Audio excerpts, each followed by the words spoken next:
Les assistants sont là.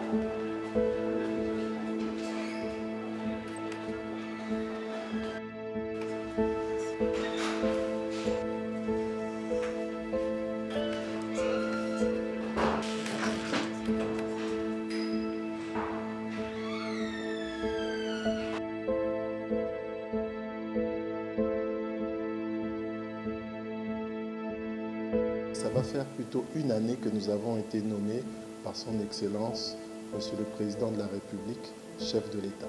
Déjà dans les à peu près 8 mois de travail à la tête de la DGTCP avec mes adjoints et avec les directeurs et tous nos employés de la DGTCP, nous avons pu faire certaines réalisations. Vous savez que c'est les débuts. La DGTCP est une institution qui est naissante, mais pour nous, il était important que malgré les difficultés, nous puissions quand même travailler. Et dans ces 8 mois, ce que nous avons pu faire, tout d'abord, faire l'analyse de l'existant. Parce que la DGTCP, son mandat, n'est pas juste qu'au niveau de Kinshasa. C'est sur l'étendue de la République et dans les représentations diplomatiques. Donc nous avons fait une tournée dans les provinces. Nous sommes allés au Nord Kivu, au Sud Kivu, au Haut-Katanga, au Lualaba. Nous sommes allés au Congo central. Donc tout ça pour voir quelles sont les réalités des finances publiques au niveau des provinces de la République démocratique du Congo. Ensuite, nous avons quand même voulu avoir une idée de comment fonctionnent les missions diplomatiques. Nous-mêmes, direction générale, nous sommes arrivés à la représentation diplomatique du Congo en Côte d'Ivoire, en France. Nos directeurs sont allés dans les missions diplomatiques en Asie, en Afrique. Tout ça pour pouvoir voir quelles sont les réalités et faire un état des lieux. À partir de cet état des lieux, maintenant, nous avons commencé à mettre en place une feuille de route pour la première année. Dans cette feuille de route, il y avait tout d'abord, le lancement de la déconcentration de l'ordonnancement, qui est vraiment un élément important pour le gouvernement de la République démocratique du Congo.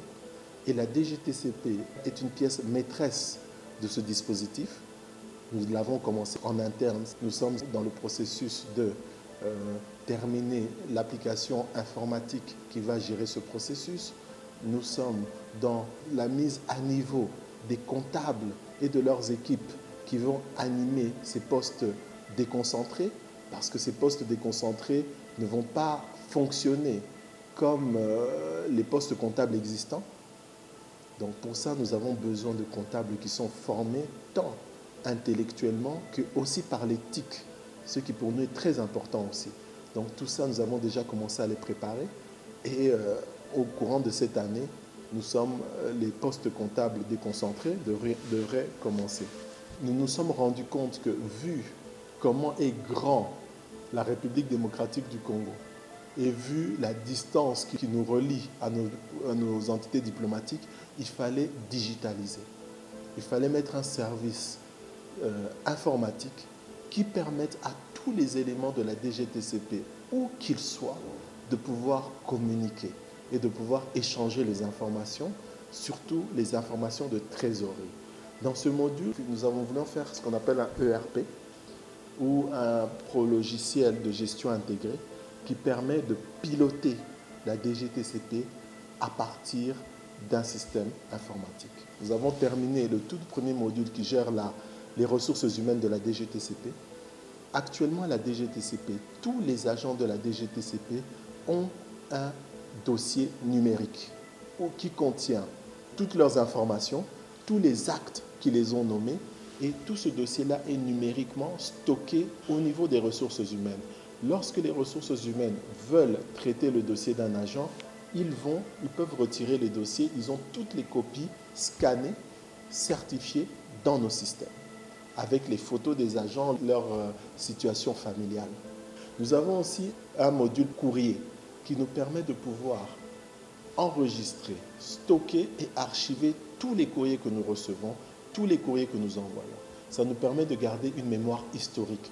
Aujourd'hui, je peux partir, mais si on veut savoir quels ont été les échanges qui ont été faits entre mon administration et l'extérieur, tout est archivé, tout est là. toujours dans les 8 mois. En plus de ça, nous nous sommes aussi rendus compte qu'un de nos grands problèmes, c'est la gestion des comptables. Nous avons un très grand problème à travers l'information, nous ne l'avions pas. Nous avons trouvé des situations malheureuses où certains comptables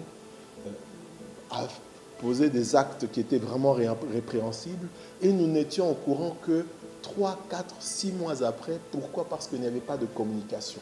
Nous avons lancé un grand chantier, c'est le chantier du module de gestion de la comptabilité publique. Et ce module-là est quasiment terminé. Maintenant, nous sommes en phase de validation.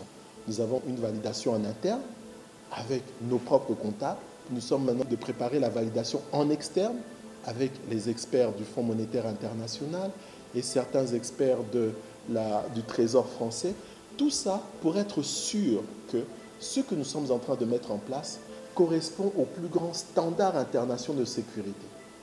Là, déjà, c'est fait. Nous nous sommes aussi focalisés sur le lien informatique qui lie la Direction générale du Trésor et de la comptabilité à la Banque centrale du Congo. Lorsque je suis arrivé, ce lien ne fonctionnait pas. Alors que la Banque centrale du Congo, elle est la gardienne des fonds. C'est elle qui garde les fonds, mais ces fonds appartiennent au Trésor. Le Trésor, c'est nous qui le représentons.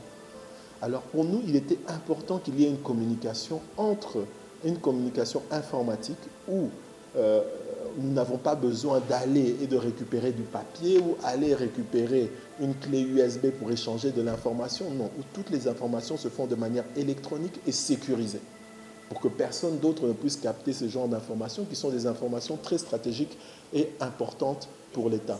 Il n'y a que ceux qui s'occupent de la trésorerie, de la préparation du plan de trésorerie de l'État, ceux qui s'occupent des opérations financières de l'État. Il n'y a qu'eux qui ont accès à ces informations-là. Au niveau de la sécurité, nous sommes une institution financière de l'État. Nous sommes le trésor de l'État. Nous devons avoir des mesures sécuritaires et de gouvernance sérieuses. C'est pour ça que toutes ces informations sont limitées aux gens qui ont besoin de cette information pour travailler, pour que nous-mêmes nous puissions donner notre contribution aux décisions de la haute hiérarchie. À part ça, nous avons aussi instauré ce que nous appelons la diplomatie du trésor. Vous savez, il est important que les compétences de la RDC soient reconnues à l'extérieur, que le monde sache que la RDC a aussi de l'intelligence et de l'expérience à partager. Bien que nous sommes encore en train de naître en tant que toute nouvelle direction générale, mais nous avons insisté pour mettre en place la diplomatie du Trésor. Et à travers la diplomatie du Trésor, nous avons eu tout d'abord à rétablir la participation de la RDC à l'Association internationale des services du Trésor, qui est une association mondiale qui regroupe toutes les associations du Trésor du monde. À partir de là, nous avons commencé à contribuer et notre contribution a été tellement appréciée qu'ils nous ont demandé de prendre la présidence, que la DGTCP de RDC prenne la présidence. Mais nous avons dit non. Nous sommes encore en train de nous construire. Peut-être l'année prochaine, nous allons continuer à contribuer, mais la présidence, nous la prendrons prochainement. Nous sommes parmi les membres fondateurs de l'Association des caisses du Trésor, pour lesquelles nous étions dernièrement en Côte d'Ivoire pour lancer la signature de la charte. Nous avons créé un partenariat d'échange d'expériences avec la Direction générale du Trésor et de la comptabilité de Côte d'Ivoire, qui est une direction générale du Trésor sœur, avec qui nous avons changé des expériences, avec qui nous donne les astuces qui les ont permis de pouvoir relever les défis qu'ils ont eu à faire. Et de plus de ça, nous sommes actuellement en discussion avec la Direction générale des finances publiques françaises, avec laquelle nous aimerions faire un partenariat, toujours d'échange d'expérience, parce que pour nous, nous comprenons que nous avons à donner, mais nous devons aussi recevoir. Beaucoup de gens sont passés par ce par quoi nous sommes passés, nous pouvons bénéficier de leur expérience. Donc voilà à peu près en très peu de mots, d'une manière un peu ramassée, les réalisations que nous avons pu faire dans les 8 mois depuis lesquels nous sommes à la tête de la Direction générale du Trésor et de la comptabilité publique.